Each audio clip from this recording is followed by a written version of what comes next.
നമസ്കാരം, മഷ്നോട്ടത്തിലേക്ക് സ്വാഗതം. ആദ്യം പ്രധാന വാർത്ത. Malabar TMT 500D steel bars.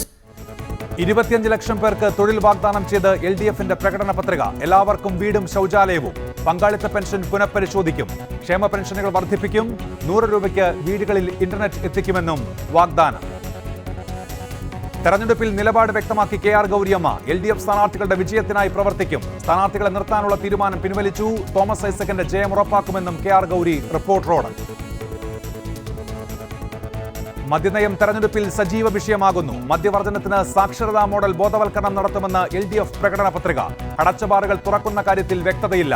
5 star ഹോട്ടലുകൾക്ക് bar licence നൽകിയതിൽ സുധീരനും മുഖ്യമന്ത്രിയും 2 തട്ടിൽ. പൂഞ്ഞാറിൽ PC ജോർജിനെ തോൽപ്പിക്കാൻ പിണറായി നേരിട്ടെത്തി. ജോർജിന്റെ തോൽവി ഉറപ്പാക്കണമെന്ന് പ്രവർത്തകർക്ക് നിർദ്ദേശം. തന്ത്രങ്ങൾക്ക് രൂപം നൽകാൻ പിണറായിയുടെ സാന്നിധ്യത്തിൽ ഏരിയ കമ്മിറ്റി ചേർന്നു. ഓരോ വീടും കയറി വോട്ടുറപ്പിക്കാനുള്ള തിരക്കിൽ PC.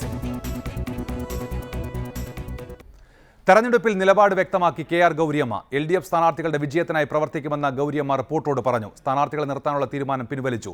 തോമസ് ഐസക്കിന്റെ ജയം ഉറപ്പാക്കുമെന്നും KR ഗൗരിയമ്മ വ്യക്തമാക്കി. അവർക്ക് ഇഷ്ടമുള്ളവർക്ക് വോട്ട് ചെയ്യാൻ പറഞ്ഞു. ഇടതുപക്ഷത്തിനാണെങ്കിൽ ഇടതുപക്ഷത്തിന് അവർക്ക് ഇഷ്ടമുള്ളവർക്ക് വോട്ട് ചെയ്യാൻ പറഞ്ഞു. BJPക്ക് വോട്ട് ചെയ്യണ്ടാവും. ഇപ്പോൾ ശരണ്യ സ്നേഹജൻ ചേരുന്നുണ്ട് ആലപ്പുഴയിൽ നിന്നും വിശദാംശങ്ങളുമായി. ശരണ്യ, എന്തൊക്കെ കാര്യങ്ങളാണ് ഗൗരിയമ്മ വ്യക്തമാക്കിയത്?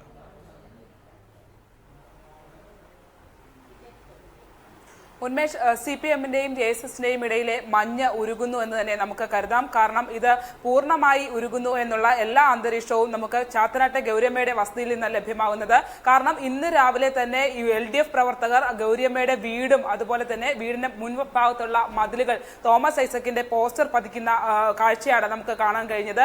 ഇന്ന് വൈകിട്ടോടുകൂടി ഗൗരിയമ്മ റിപ്പോർട്ടോട് വ്യക്തമാക്കിയിരിക്കുന്നത്, അതായത് താൻ ഇപ്പോഴും ഇടതുപക്ഷത്താണ്. അതുകൊണ്ട് തന്നെ UDFനും BJPക്കും വോട്ട് ചെയ്യാനോ വോട്ട് അഭ്യർത്ഥിക്കാനോ പറയാൻ തനിക്ക് ആവില്ല എന്നാണ് ഗൗരിയമ്മ റിപ്പോർട്ടോട് പറഞ്ഞത്.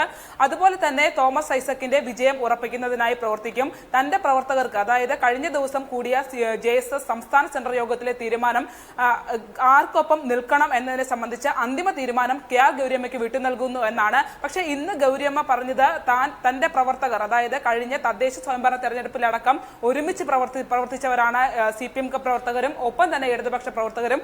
അതുകൊണ്ട് തന്നെ അവരോടൊപ്പം പ്രവർത്തിക്കാനാണ് തന്റെയും തന്റെ കൂടെയുള്ളവരുടെയും താല്പര്യം. ആ താല്പര്യത്തിന് അനുസൃതമായി തന്നെ മുന്നോട്ട് പോകാൻ താൻ നിർദ്ദേശം നൽകിയിരിക്കുന്നു എന്നാണ് KR ഗൗരിയമ്മ പറഞ്ഞിരിക്കുന്നത്. അതായത് തനിക്ക് ആരോടും ദേഷ്യമില്ല എന്നും KR ഗൗരിയമ്മ പറഞ്ഞു. ഇടതുപക്ഷ പ്രവർത്തനത്തിന്, അതായത് ഇടതുപക്ഷ പ്രവർത്തകരോടൊപ്പം നിൽക്കാനും താൻ ഒരിക്കലും BJPയിലേക്ക് ഇല്ല എന്നുമാണ് KR ഗൗരിയമ്മ വ്യക്തമാക്കിയിരിക്കുന്നത്. ഇതോടുകൂടി ഗൗരിയമ്മ ഇടതുപക്ഷത്തോടൊപ്പം എന്ന നിലപാട് വ്യക്തമായിരിക്കുന്നു. ഉന്മേഷ്, KR ഗൗരിയമ്മ LDFന് ഒപ്പം തന്നെ ശരണ്യ സ്നേഹജനാണ് വിശദാംശങ്ങൾ നൽകിയത് ആലപ്പുഴയിൽ. 5 വർഷം 25 ലക്ഷം പേർക്ക് തൊഴിലവസരം സൃഷ്ടിക്കുമെന്ന ഇടതുമുന്നണിയുടെ പ്രകടന പത്രിക. അധികാരത്തിൽ വന്നാൽ 5 വർഷം കൺസ്യൂമർ ഫെഡിലും പൊതുവിതരണ കേന്ദ്രങ്ങളിലും വില വർദ്ധിപ്പിക്കില്ല. കേരളത്തിന് വേണ്ടി മാത്രം പ്രത്യേക ബാങ്കിന് രൂപം നൽകും.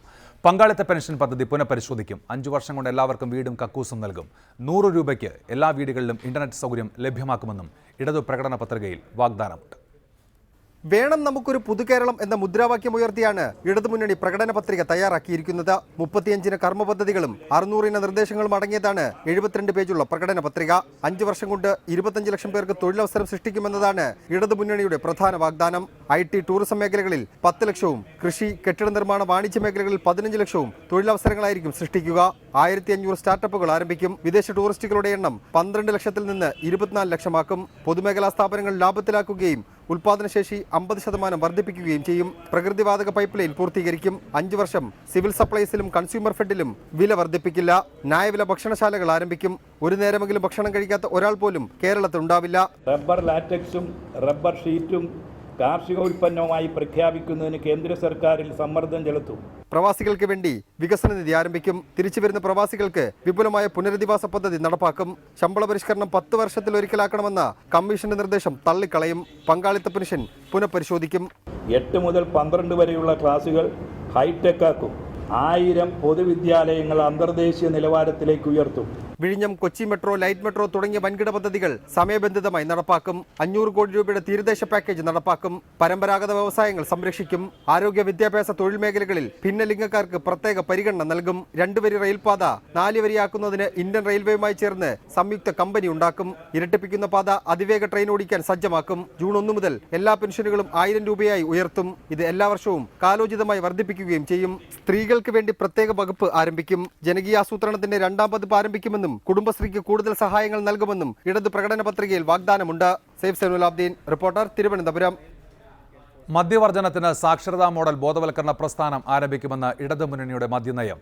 മദ്യം ഉപയോഗിക്കുന്നതിനുള്ള പ്രായപരിധി 23 ഉയർത്തും. അതേസമയം അടച്ച ബാറുകൾ തുറക്കുന്ന കാര്യത്തിൽ LDF കൺവീനർ വ്യക്തമായ മറുപടി നൽകിയില്ല. മദ്യവർജനമാണ് ഇടതുമുന്നണിയുടെ നയമെന്ന് അരക്കിട്ടുറപ്പിക്കുന്നതാണ് LDFന്റെ പ്രകടന പത്രിക. മദ്യവർജനം പ്രോത്സാഹിപ്പിക്കുന്നതിന് ഇപ്പോഴുള്ളതിനേക്കാൾ ശക്തമായ ഇടപെടലുണ്ടാകുമെന്നും LDF വാഗ്ദാനം ചെയ്യുന്നു. ഇതിനായി സാക്ഷരതാ പ്രസ്ഥാനത്തിന്റെ മാതൃകയിൽ അതിവിപുലമായ ഒരു ജനകീയ ബോധവൽക്കരണ പ്രസ്ഥാനത്തിന് രൂപം നൽകും. സംസ്ഥാനത്ത് കൂടുതൽ ഡി അഡിക്ഷൻ സെന്ററുകളും ആരംഭിക്കും. മദ്യം ഉപയോഗിക്കുന്നതിനുള്ള പ്രായപരിധി 23 ഉയർത്തുമെന്നതാണ് പ്രകടന പത്രികയിലെ നിർണായകമായ മറ്റൊരു പ്രഖ്യാപനം. മദ്യത്തിൻ്റെ ലഭ്യതയും ഉപയോഗവും പടിപടിയായി കുറയ്ക്കുന്നതിന് ഉതകുന്ന നയം ആവിഷ്കരിക്കും. സാക്ഷരതാ പ്രസ്ഥാനത്തിൻ്റെ മാതൃകയിൽ അതിവിപുലമായ ജനകീയ ബോധവൽക്കരണ പ്രസ്ഥാനം മദ്യവർജനവുമായി ബന്ധപ്പെട്ട് സംഘടിപ്പിക്കും. അതേസമയം അടച്ചുപൂട്ടിയ ബാറുകൾ തുറക്കുമോ എന്ന ചോദ്യത്തിന് LDF കൺവീനറുടെ മറുപടി ഇതായിരുന്നു. അങ്ങനെ അടച്ചെങ്കിലല്ലേ തുറക്കോ എന്ന് ചോദിക്കുന്നതിന് അർത്ഥമുള്ളൂ. അടച്ചടച്ചെന്ന് പറയുക, ഏറ്റവും വലിയ വരുമാനം ഉണ്ടാക്കുക, മദ്യം ഒഴുക്കുക, വ്യാജമദ്യവും വരിക, ഇതെല്ലാം ഈ നാട്ടിൽ വന്നിട്ട് തിരിച്ചു നിന്നൊരു ചോദ്യമാണ്. അടച്ചത് തുറക്കോ നടക്കുക. ബാറുകൾ അടച്ചുപൂട്ടിയത് തെരഞ്ഞെടുപ്പിൽ സജീവ ചർച്ചയാകുമ്പോൾ ഇടതുമുന്നണിയുടെ മദ്യനയവും പ്രചരണ രംഗത്ത് ചൂടേറിയ ചർച്ചകൾക്ക് വഴിവെക്കും. റിപ്പോർട്ടർ, തിരുവനന്തപുരം.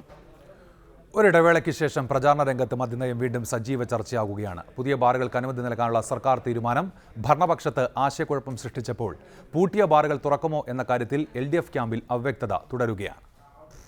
മദ്യനയം വ്യക്തമാക്കണമെന്നാവശ്യപ്പെട്ടുകൊണ്ട് പ്രതിപക്ഷത്തെ കടന്നാക്രമിച്ച ഉമ്മൻചാണ്ടിയും കൂട്ടരും പ്രചരണത്തിന്റെ ആദ്യഘട്ടത്തിൽ LDFനുമേൽ മേൽക്കോയ്മ നേടിയിരുന്നു. പൂട്ടിയ ബാറുകൾ തുറക്കുമോ എന്ന ഭരണപക്ഷത്തിന്റെ ചോദ്യത്തിന് കൃത്യമായ ഉത്തരം നൽകാൻ LDF നേതാക്കൾ തയ്യാറായതുമില്ല. ഒടുവിൽ CPM general secretary Sitaram Yechury തന്നെ നേരിട്ടെത്തി പൂട്ടിയ ബാറുകൾ തുറക്കില്ല എന്ന് പറഞ്ഞതോടെയാണ് മദ്യനയത്തെ ചൊല്ലിയുള്ള ഇടതുപക്ഷത്തിലെ അവ്യക്തത നീങ്ങിയത്.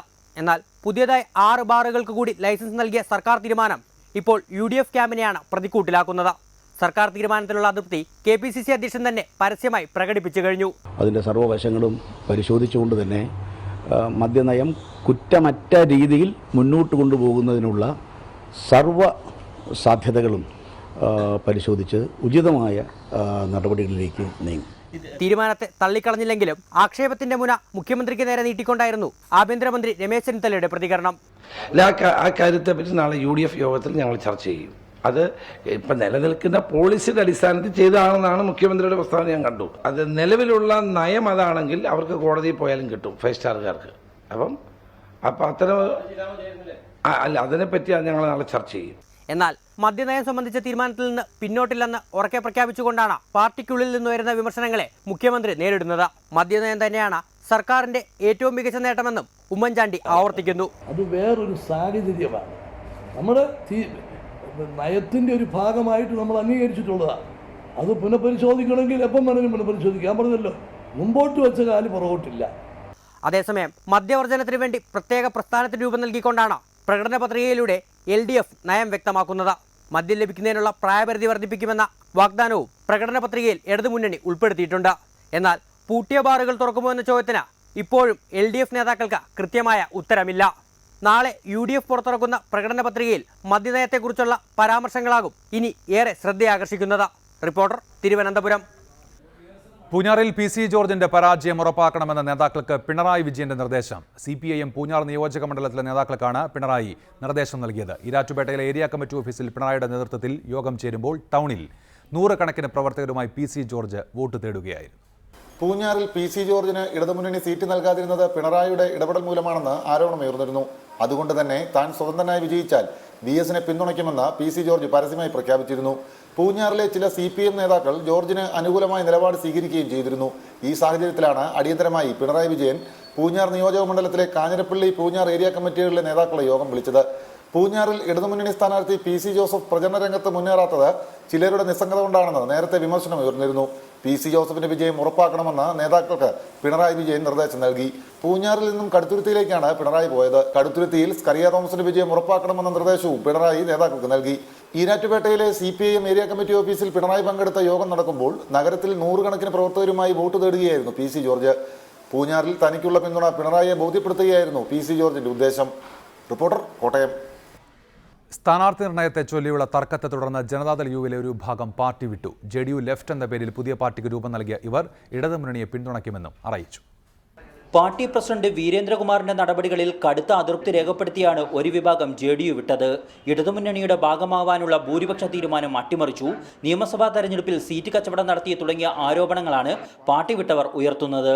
അഴിമതിയിൽ മുങ്ങിക്കുളിക്കുന്ന ഒരു ഗവൺമെന്റ് നിലവിലുള്ളപ്പോൾ ആ ഗവൺമെന്റിനെ അടിമുടി പിന്താങ്ങുന്ന നടപടിയിലേക്ക് വീണ്ടും പോവുകയാണ് ചെയ്തത്. ഒരു 2 മാസം മുമ്പ് ഇടതുപക്ഷ പ്രസ്ഥാനവുമായി ബന്ധപ്പെട്ട് മുന്നോട്ട് പോകുമെന്നും സംഘടനാപരമായ പ്രവർത്തനങ്ങൾ കൗൺസിൽ വിളിച്ചുകൂട്ടി അത്തരത്തിലുള്ള രാഷ്ട്രീയ തീരുമാനമെടുക്കാൻ വേണ്ടി പെട്ടെന്നുണ്ടായ നിർണായകമായ ഒരു സന്ദർഭത്തിൽ അതിൽ നിന്ന് വിട്ടുമാറുകയും അങ്ങനെ UDFിൽ തന്നെ തിരിച്ചു പോവുകയും ചെയ്ത രാഷ്ട്രീയ പ്രതിഭാസമാണ് കാണാൻ സാധിച്ചിട്ടുള്ളത്. സംസ്ഥാന കമ്മിറ്റി അംഗങ്ങളായ കാഞ്ഞിക്കാവ് കുഞ്ഞികൃഷ്ണൻ, എളമന ഹരിദാസ്, എടയത്ത് ശ്രീധരൻ തുടങ്ങിയവരാണ് പാർട്ടി വിട്ട് JDU ലെഫ്റ്റ് രൂപീകരിച്ചത്. LDFിനെ പിന്തുണയ്ക്കാൻ തീരുമാനിച്ച ഇവർ മന്ത്രി KP മോഹനെതിരെയും ആരോപണങ്ങൾ ഉന്നയിച്ചു. കൃഷിവകുപ്പിൽ വ്യാപക അഴിമതി നടത്തിയതായാണ് ആക്ഷേപം. റിപ്പോർട്ടർ, കോഴിക്കോട്. മുഖ്യമന്ത്രിക്ക് പിന്നാലെ ഇടത് MLA KT ജലീലും Kanthapuram AP Abubakar മുസ്ലിയാരുമായി കൂടിക്കാഴ്ച നടത്തി. തന്നെയും ഇടതുമുന്നണിയെയും പിന്തുണയ്ക്കുമെന്നാണ് പ്രതീക്ഷയെന്ന് KT ജലീൽ പറഞ്ഞു. അധികാരത്തിൽ വന്ന ശേഷം കാന്തപുരം വിഭാഗത്തോട് നീതി കാണിക്കാത്ത UDFിനോട് സഹകരിക്കാൻ കാന്തപുരം AP അബൂബക്കർ മുസ്ലിയാർക്ക് കഴിയില്ലെന്നും KT ജലീൽ പറഞ്ഞു. മുഖ്യമന്ത്രി കാരന്തൂരെത്തി AP അബൂബക്കർ മുസ്ലിയാരുമായി കൂടിക്കാഴ്ച നടത്തി 1 മണിക്കൂർ പിന്നിടുന്നതിന് മുമ്പായിരുന്നു ഇടതുപക്ഷ MLA ആയ KT ജലീലും എത്തിയത്. കഴിഞ്ഞ തിരഞ്ഞെടുപ്പുകളിലെല്ലാം മത്സരിക്കുന്നതിന് മുന്നോടിയായി കാന്തപുരം AP അബൂബക്കർ മുസ്ലിയാരെ കണ്ടിരുന്നു. അതുപോലെയാണ് ഇത്തവണത്തെയും സന്ദർശനമെന്നായിരുന്നു ജലീലിന്റെ പ്രതികരണം. തന്നെയും ഇടതുമുന്നണിയെയും കാന്തപുരം വിഭാഗം പിന്തുണയ്ക്കുമെന്ന് പ്രതീക്ഷിക്കുന്നു. അധികാരത്തിൽ വന്ന ശേഷം നീതി കാണിക്കാത്ത UDFിനെ പിന്തുണയ്ക്കാൻ കാന്തപുരം വിഭാഗത്തിനാവില്ലെന്നും ഉമ്മൻചാണ്ടിയുടെ സന്ദർശനം ചൂണ്ടിക്കാട്ടിയപ്പോൾ ജലീൽ പ്രതികരിച്ചു. അവരോട് ഈ സർക്കാർ വലിയ അന്യായവും അനീതിയും കാണിച്ചിട്ടുണ്ട്. തെരഞ്ഞെടുപ്പ് സമയത്ത് മാത്രം അവരെ വന്ന് കാണുകയും അവരുടെ പിന്തുണ തേടുകയും അധികാരത്തിൽ വന്നു കഴിഞ്ഞാൽ അവരുടെ ന്യായമായിട്ടുള്ള കാര്യങ്ങൾ പോലും നിവർത്തിച്ചു കൊടുക്കാൻ കഴിയാതെ വരികയും ചെയ്യുന്ന ഒരു സാഹചര്യം നിലവിലുണ്ട്. അതുകൊണ്ട് തന്നെ കേരളത്തിൽ അവരെ സംബന്ധിച്ചിടത്തോളം വ്യക്തമായൊരു രാഷ്ട്രീയ നിലപാട് എടുക്കാതെ മുന്നോട്ട് പോകാൻ കഴിയില്ല. കാന്തപുരവുമായി അടുത്ത ബന്ധം പുലർത്തുന്ന ജലീലിലൂടെ AP വിഭാഗം സുന്നികളുടെ പിന്തുണ ഉറപ്പാക്കുകയാണ് ഇടതുപക്ഷത്തിന്റെയും ലക്ഷ്യം. സ്ഥാനാർത്ഥി എന്നതിനപ്പുറം KT ജലീലിന്റെ സന്ദർശനത്തിന് അത്തരം ചില മാനങ്ങൾ ഉള്ളതായാണ് വിവരം. റിപ്പോർട്ടർ, കോഴിക്കോട്. മുഖ്യമന്ത്രി ഉമ്മൻചാണ്ടിയെ വെള്ളം കുടിപ്പിച്ച് മലപ്പുറം പെരിന്തൽമണ്ണയിലെ കന്നി വോട്ടർമാർ. സിറ്റിംഗ് MLA മഞ്ഞളാംകുഴി അലിയുടെ തെരഞ്ഞെടുപ്പ് പ്രചാരണത്തിന്റെ ഭാഗമായി സംഘടിപ്പിച്ച എന്ന് സ്വന്തം കന്നി വോട്ടർ പരിപാടിയിലാണ് മണ്ഡലത്തിലെ കന്നി വോട്ടർമാർ ചോദ്യശരങ്ങളെയ്ത് മുഖ്യമന്ത്രിയെ കുഴക്കിയത്. പരിപാടിക്കെത്തിയ മുഖ്യമന്ത്രിയെ വെള്ളം കുടിപ്പിച്ച ആദ്യ കന്നി വോട്ടറുടെ ചോദ്യം ഇങ്ങനെ: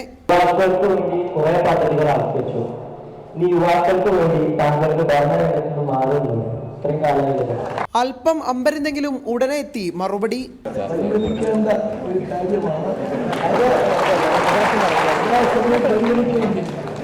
മുഖ്യമന്ത്രിക്കും മറ്റു മന്ത്രിമാർക്കുമെതിരെ പ്രസ്താവന നടത്തുന്ന ഉദ്യോഗസ്ഥരെ നിയന്ത്രിക്കാത്തതെന്തേ എന്ന ചോദ്യത്തിന് മറുപടി ഇങ്ങനെ: എല്ലാവർക്കും അവരവരുടെ ഒരു പരിധിയുണ്ട്.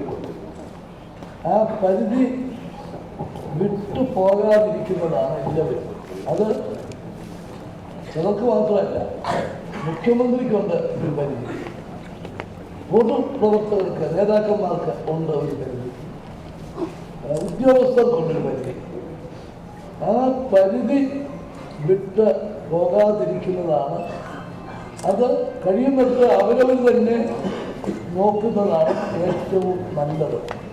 UDF സർക്കാരിന്റെ ഭരണം തുടരുമോ എന്നായിരുന്നു മറ്റൊരു കന്നി വോട്ടറുടെ ചോദ്യം. ഉടനെ എത്തി മറുപടി: തീരുമാനിക്കുന്നതിൽ ഏറ്റവും കൂടുതൽ സ്വാധീനം ചെലുത്താൻ പോകുന്നത് കന്നി വോട്ടർമാരാണ്. അപ്പോൾ നിങ്ങളുടെ മനസ്സ് അറിഞ്ഞാലേ അതിന് മറുപടി പറയാൻ ഒക്കത്തുള്ളൂ. ചോദ്യശരങ്ങൾ ഏറ്റുവാങ്ങി മടങ്ങുന്നതിനിടെ യുവ വോട്ടർമാർ സെൽഫി എടുക്കാൻ തിരക്ക് കൂട്ടിയതിനെ തുടർന്ന് പരിപാടി നടന്ന ഓഡിറ്റോറിയത്തിലെ വാതിൽ ചില്ല് പൊട്ടിവീണ് ഉമ്മൻചാണ്ടിയുടെ കാലിന് പരിക്കേറ്റു.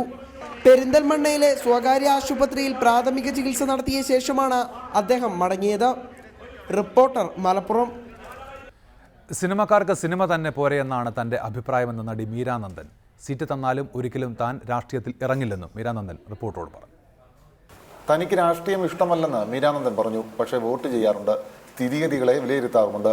രാഷ്ട്രീയം ഇഷ്ടപ്പെടുന്നവർ ഒരുപാട് പേരുണ്ട്. എന്നാൽ സിനിമാക്കാർ രാഷ്ട്രീയത്തിൽ ഇറങ്ങുന്നതും മത്സരിക്കുന്നതും ശരിയാണോ എന്ന ചോദ്യത്തിന് മറുപടി ഇങ്ങനെ: എനിക്കറിയില്ല അതിന് എത്രത്തോളം രാഷ്ട്രീയം ഇഷ്ടപ്പെടുന്ന ഒരുപാട് ആൾക്കാർ ഇതിൽ പങ്കെടുക്കുന്നുണ്ട്, തെരഞ്ഞെടുപ്പിൽ പാർട്ടാവുന്നുണ്ട്.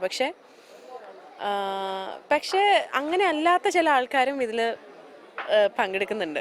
അപ്പോൾ എനിക്കറിയില്ല അത് എങ്ങനെ സിനിമാക്കാർക്ക് സിനിമ തന്നെ പോരെ എന്നുള്ളൊരു അഭിപ്രായമാണ് എനിക്ക്. താൻ ഒരിക്കലും രാഷ്ട്രീയത്തിൽ ഇറങ്ങില്ല, തെരഞ്ഞെടുപ്പിൽ മത്സരിക്കാനുമില്ല. ഇനി ഏതെങ്കിലും പാർട്ടി സീറ്റ് തന്നാലോ എന്ന ചോദ്യത്തിന് മറുപടി ഇങ്ങനെ: ഒരിക്കലും ആരും തരാനും പോണില്ല, അതെനിക്ക് നന്നായിട്ട് അറിയാം. തന്നാലും സ്വീകരിക്കില്ല. എന്തായാലും പ്രതീക്ഷ നൽകുന്ന ഒരു തെരഞ്ഞെടുപ്പാണ് വരാൻ പോകുന്നതെന്നും മീരാനന്ദൻ പറഞ്ഞു. റിപ്പോർട്ടർ, കോട്ടയം. ഇന്ന് ഒരു സ്ഥാനാർത്ഥിയുടെ പിറന്നാളായിരുന്നു. മറ്റാരുടെയുമല്ല, കോൺഗ്രസിലെ യുവരക്തം ഹൈബി ഈഡന്റെ. തിരക്കുകൾക്കിടയിൽ മകൾ ക്ലാരയ്ക്കൊപ്പമാണ് ഹൈബി പിറന്നാൾ ആഘോഷിച്ചത്. സഹിനാന്റിന് തയ്യാറാക്കിയ റിപ്പോർട്ടിലേക്ക്. എറണാകുളത്ത് തെരഞ്ഞെടുപ്പ് പ്രചരണം അതിൻ്റെ മൂർധന്യത്തിലെത്തിയിരിക്കുകയാണ്. എന്തായാലും ഈ തെരഞ്ഞെടുപ്പ് പ്രചരണത്തിനിടയിൽ തന്നെയാണ് എറണാകുളത്തെ UDF സ്ഥാനാർത്ഥി ഹൈബി ഈഡന്റെ ജന്മദിനവും. അദ്ദേഹം ഇപ്പോൾ നമ്മോടൊപ്പമുണ്ട്. അദ്ദേഹത്തോട് തന്നെ കൂടുതൽ കാര്യങ്ങൾ തിരക്കാം. ഇങ്ങനെയായിരുന്നു കഴിഞ്ഞ തെരഞ്ഞെടുപ്പിൽ ഒരു പിറന്നാൾ തന്നെയായിരുന്നു. അത് റിസൾട്ട് സമയത്തായിരുന്നു. ഇത്തവണ തിരഞ്ഞെടുപ്പ് നടക്കുമ്പോഴാണ് പിറന്നാൾ. എങ്ങനെ കാണുന്നു ഈ ഒരു ദിവസത്തെ? കഴിഞ്ഞ തെരഞ്ഞെടുപ്പിൽ നിന്ന് ഒരുപാട് വ്യത്യാസങ്ങളുണ്ട്. കാരണം കഴിഞ്ഞ തെരഞ്ഞെടുപ്പ് സന്ദർഭത്തിൽ കല്യാണം കഴിക്കുന്നതിന് മുമ്പായിരുന്നു. തെരഞ്ഞെടുപ്പ് ക്യാമ്പയിനെല്ലാം കഴിഞ്ഞ് തെരഞ്ഞെടുപ്പ് കഴിഞ്ഞൊരു മാസം ഇടവേളയുള്ള സമയത്തായിരുന്നു ജന്മദിനം. അങ്ങനെ ഒരു പ്രത്യേകതയൊന്നും ഉണ്ടായിരുന്നില്ല. ഇപ്പോൾ ക്യാമ്പയിൻ അതിൻ്റെ ഏറ്റവും മൂർധന്യാവസ്ഥയിൽ നിൽക്കുമ്പോഴാണ്. അതുകൊണ്ട് തന്നെ പ്രത്യേകമായ വേറെ പരിപാടികളൊന്നുമില്ല. ഈ ചുവരിലെല്ലാം ഒരു പ്രത്യേകത കാണാൻ കഴിഞ്ഞു. ക്ലാരസ് ബിനാലെ കുട്ടിയുടെ ഒരു പടം വരെ തന്നെയാണോ? അവൾക്ക് കുട്ടികൾ അവർ സ്വാഭാവികമായി ചെയ്യുന്ന കുറച്ച് കാര്യങ്ങളുണ്ടല്ലോ, അതിനൊരു റെസ്ട്രിക്ഷൻ വെച്ചിട്ടില്ല. അതാ ചെയ്യേണ്ട പ്രായത്തിൽ അത് ചെയ്യുക എന്നുള്ളൊരു സ്വാതന്ത്ര്യം അവർക്ക് നൽകിയിട്ടുണ്ട്. ഹൈബിയുടെ മകൾ ഒരു കുട്ടിയാണ് ഹൈബിയുടനുള്ളത്, ക്ലാര. അതും കുട്ടിയും ഇപ്പോൾ ഹൈബിയോടൊപ്പം ഉണ്ട്. എന്തായാലും ജന്മദിനമായിട്ട് ഹൈബി വീട്ടിൽ തന്നെയാണ് കൂടുതൽ സമയവും ചിലവഴിക്കുന്നത്. മാത്രമല്ല ഈ തിരഞ്ഞെടുപ്പ് സമയമായതുകൊണ്ട് തന്നെ കുട്ടിയെ നന്നായി അദ്ദേഹത്തിന് മിസ് ചെയ്യുന്നുണ്ട് എന്നുള്ള കാര്യം തന്നെയാണ് അദ്ദേഹം പറഞ്ഞിരിക്കുന്നത്. എങ്ങനെയാണ് ഇന്നൊരു ദിവസം മുഴുവൻ കുട്ടിയോടൊപ്പം ചിലവഴിക്കാൻ കഴിഞ്ഞു? അല്ല, ഇന്നിപ്പോൾ എൻ്റെ പദയാത്ര നടന്നുകൊണ്ടിരിക്കുകയാണ്, വികസന സന്ദേശയാത്ര. അതിൻ്റെ ഏറ്റവും അവസാന ഘട്ടത്തിൽ എത്തിയിരിക്കുകയാണ്. ഇന്നും നാളെയും കൊണ്ട് വികസന സന്ദേശയാത്ര നമ്മൾ പൂർത്തീകരിക്കാം. എന്തായാലും ഹൈബിയുടെ എല്ലാവിധ ജന്മദിന ആശംസകളും നേരുന്നു, ഒപ്പം തന്നെ വിജയാശംസകളും നേരുന്നു. അദ്ദേഹം പറഞ്ഞതുപോലെ തന്നെ വലിയ ഒരു മത്സരം തന്നെയാണ് എറണാകുളം മണ്ഡലത്തിൽ നടക്കുന്നത്. ഹൈബിയുടെ അടക്കമുള്ളവർ വലിയ വിജയപ്രതീക്ഷയിലുമാണ് മണ്ഡലത്തിൽ. ഇടതു വലത് മുന്നണികളെ മാറി മാറി പിന്തുണച്ച കാസർഗോഡ് ജില്ലയിലെ കാഞ്ഞങ്ങാട് മണ്ഡലത്തിൽ പോരാട്ടം ഇക്കുറി കനക്കും. ഹോസ്ദുർഗിൽ നിന്ന് കാഞ്ഞങ്ങാട്ടിലേക്കുള്ള മാറ്റത്തിനൊപ്പം പട്ടികജാതി മാറി സംവരണ മണ്ഡലം ജനറാവുകയും ചെയ്ത മണ്ഡലം കൂടിയാണ് കാഞ്ഞങ്ങാട്. കാലങ്ങളായി ഇടതുമുന്നണി CPIക്ക് വിട്ടുനൽകുന്ന മണ്ഡലമാണ് കാഞ്ഞങ്ങാട്. 4 നൂറ്റാണ്ടിലേറെയായി ഇവിടെ ഇടതുമുന്നണിക്കാണ് വിജയം. സിറ്റിംഗ് MLA ആയ E. ചന്ദ്രശേഖരൻ തന്നെയാണ് ഇക്കുറിയും ഇടതു സ്ഥാനാർത്ഥി. 5 വർഷത്തിനുള്ളിൽ നടപ്പിലാക്കിയ വികസന പ്രവൃത്തികൾ ഉയർത്തിക്കാട്ടിയാണ് ചന്ദ്രശേഖരൻ വീണ്ടും അംഗത്തിനിറങ്ങുന്നത്. ഇടതുമുന്നണിക്ക് ഭരണം നേടാനായാൽ മന്ത്രിസ്ഥാനത്തേക്ക് പരിഗണിക്കപ്പെടുന്ന പേരുകളിൽ ഒന്നുകൂടിയായിരിക്കും ചന്ദ്രശേഖരൻ്റേത്. ദീർഘകാലമായി ഇടതുപക്ഷം വിജയിച്ചു വരുന്ന നിയോജകമണ്ഡലമാണ്. കഴിഞ്ഞ തെരഞ്ഞെടുപ്പിൽ ലഭിച്ചതിനേക്കാൾ വമ്പിച്ച ഭൂരിപക്ഷത്തോടുകൂടി ഇത്തവണയും തെരഞ്ഞെടുക്കപ്പെടുമെന്നുള്ള യാതൊരു സംശയവുമില്ല. തുടക്കത്തിൽ സ്ഥാനാർത്ഥിയെ ചൊല്ലി കോൺഗ്രസിൽ വലിയ പ്രതിഷേധങ്ങൾ അരങ്ങേറിയ ഇവിടെ മഹിളാ കോൺഗ്രസ് നേതാവ് ധന്യ സുരേഷിന് KPCC അവസരം നൽകിയതോടെ UDF ക്യാമ്പും സജീവമായി. ജില്ലയിലെ ഏക വനിതാ സ്ഥാനാർത്ഥി കൂടിയാണ് ധന്യ. അത് നമുക്ക് എല്ലാവർക്കും അറിയുന്നതാണ്. ഒരു വികസന പ്രവർത്തനവും ഇതുവരെ കാഞ്ഞങ്ങാട് വന്നിട്ടില്ല, പ്രത്യേകിച്ചും മലയോര പ്രദേശത്തുമില്ല, തീരദേശ പ്രദേശം രണ്ടും കൂടിയതാണല്ലോ കാഞ്ഞങ്ങാട്. NDA സ്ഥാനാർത്ഥിയായി BDJSലെ MK രാഘവനും മണ്ഡലത്തിൽ പ്രചരണം ശക്തമാക്കി. BJP നേതാക്കളുടെ പിന്തുണയും രാഘവന് ആത്മവിശ്വാസം വർദ്ധിപ്പിക്കുന്നു. BDJSന് ജില്ലയിലെ ഏക സീറ്റ് കൂടിയാണ് കാഞ്ഞങ്ങാട്. വീടുകൾ കൊണ്ട് ഓരോ വീടുകൾ കയറി വോട്ട് ചോദിച്ചുകൊണ്ടിരിക്കുന്നു. എല്ലാവരും നമുക്ക് സപ്പോർട്ട് ചെയ്യാമെന്ന് പറഞ്ഞിട്ടുണ്ട്. ഇങ്ങനെയുള്ള ആളാണ് ഇവിടെ വേണ്ടതെന്ന് ജനങ്ങൾ എന്നോട് പറയുന്നു. മണ്ഡലത്തിൽ ഏറെ സുപരിചിതനായ ചന്ദ്രശേഖരനും കന്നി അംഗം കുറിക്കുന്ന ധന്യ സുരേഷും BDJSലെ രാഘവനും മത്സരരംഗത്ത് സജീവമാകുമ്പോൾ പ്രചരണ ചൂടും ഏറുകയാണ്. KB Baiju, reporter, Kasaragod. കേരളത്തിൽ UDFന് തുടർ ഭരണം ലഭിക്കണമെങ്കിൽ വോട്ടർമാർക്ക് മറവി രോഗം സംഭവിക്കണമെന്ന് CPI സംസ്ഥാന സെക്രട്ടറി കാനം രാജേന്ദ്രൻ കൊല്ലം പുനലൂരിൽ അഡ്വക്കേറ്റ് കെ രാജുവിന്റെ തെരഞ്ഞെടുപ്പ് കൺവെൻഷൻ ഉദ്ഘാടനം ചെയ്യുകയായിരുന്നു കാനം. കേരളത്തെ സാമ്പത്തികമായി തകർത്ത സർക്കാരാണ് ഉമ്മൻചാണ്ടിയുടേത്. എല്ലാ മേഖലയിലും വികസന മുന്നെടുപ്പ് മാത്രമാണ് ഉമ്മൻചാണ്ടിയുടെ സംഭാവന. എന്നിട്ടും തുടർഭരണം ലഭിക്കുമെന്ന UDF മോഹം സഫലമാകണമെങ്കിൽ കേരളത്തിലെ വോട്ടർമാർക്ക് മറവി രോഗം ബാധിക്കണമെന്ന് CPI സംസ്ഥാന സെക്രട്ടറി കാനം രാജേന്ദ്രൻ പറഞ്ഞു.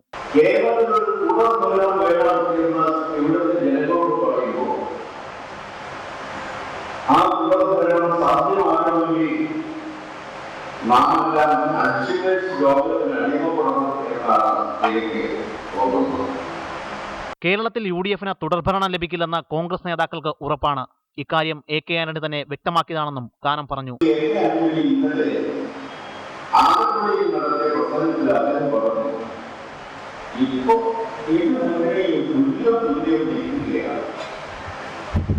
അതുകൊണ്ട് കോൺഗ്രസുകാരി പ്രവർത്തിച്ചില്ലെങ്കിൽ തുടർഭരണം അസാധ്യമാണ് എന്ന് ശ്രീ ആന്റണി പറഞ്ഞു. നേതാക്കളായ PK ഗുരുദാസൻ, PS സുബാൽ, സ്ഥാനാർത്ഥി അഡ്വക്കേറ്റ് കെ രാജു എന്നിവർ സംസാരിച്ചു. റിപ്പോർട്ടർ, കൊല്ലം. KR ഗൗരിയമ്മയുടെ വീടിന്റെ മതിലിൽ തോമസ് ഐസക്കിനായി ഫ്ലക്സ് ഷീറ്റുകൾ നിരന്നു തുടങ്ങി. ഈ തെരഞ്ഞെടുപ്പ് കാഴ്ചയാണ് ഇന്ന് ചുവരെഴുതി.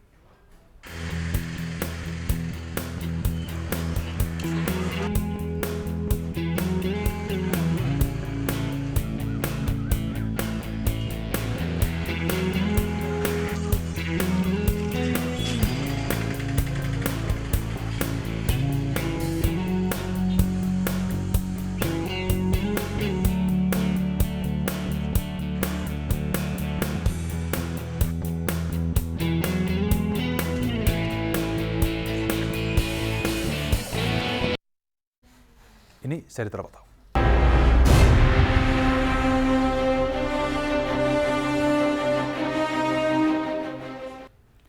2011 വരെ കേരളത്തിൽ 21 മന്ത്രിസഭകളാണ് അധികാരത്തിൽ വന്നത്. 6 മുതൽ 20 വരെ മന്ത്രിമാരാണ് പല കാലഘട്ടങ്ങളിൽ മന്ത്രിസഭയിൽ ഉണ്ടായിരുന്നത്.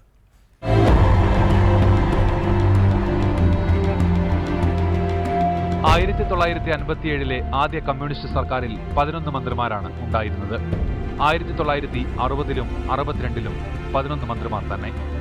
967-ൽ മന്ത്രിമാരുടെ എണ്ണം 14ആയി ഉയർന്നു.